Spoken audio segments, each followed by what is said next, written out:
Os bons espíritas. O espiritismo bem compreendido, mas sobretudo bem sentido, conduz forçosamente aos resultados acima, que caracterizam o verdadeiro espírita como o verdadeiro cristão, pois um e outro são a mesma coisa.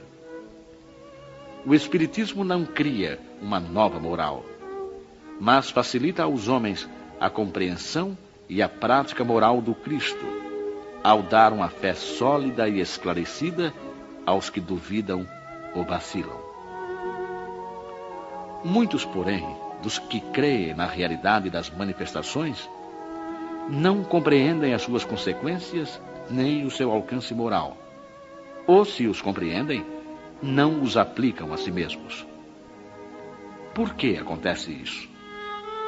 Será por uma falta de precisão da doutrina?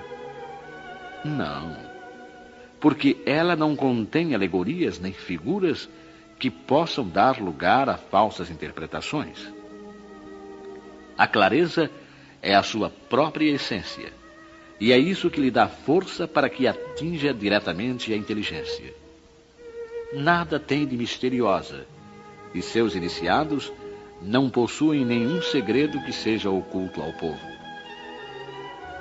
Seria necessária, então, para compreendê-la, uma inteligência fora do comum?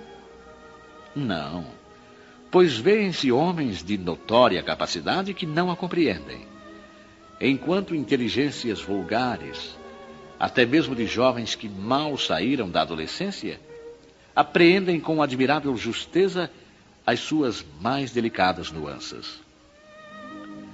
Isso acontece porque, de qualquer maneira, a parte material da ciência não requer mais do que os olhos para ser observada, enquanto a parte essencial exige um certo grau de sensibilidade que podemos chamar de maturidade do senso moral. Maturidade essa independente da idade e do grau de instrução, porque é inerente ao desenvolvimento, num sentido especial, do espírito encarnado. Em algumas pessoas, os laços materiais são ainda muito fortes para que o espírito se desprenda das coisas terrenas. O nevoeiro que as envolve impede-lhes a visão do infinito. Eis porque não conseguem romper facilmente com seus gostos e os seus hábitos, não compreendendo que possa haver nada melhor do que aquilo que possuem.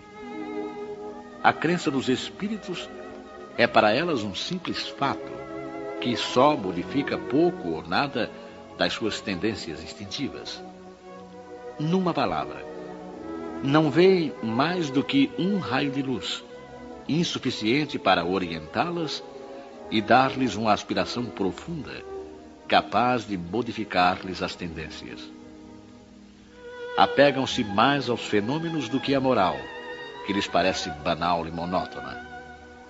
Pedem aos espíritos que incessantemente as iniciem em novos mistérios, sem indagarem se tornaram dignas de penetrar os segredos do Criador.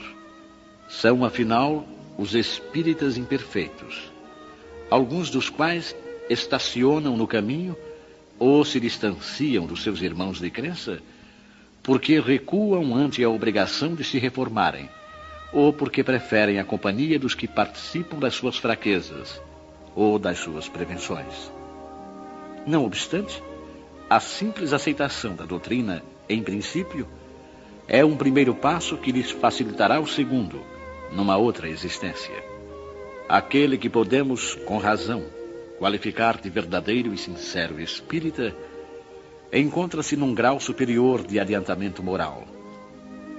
O espírito já domina mais completamente a matéria e lhe dá uma percepção mais clara do futuro.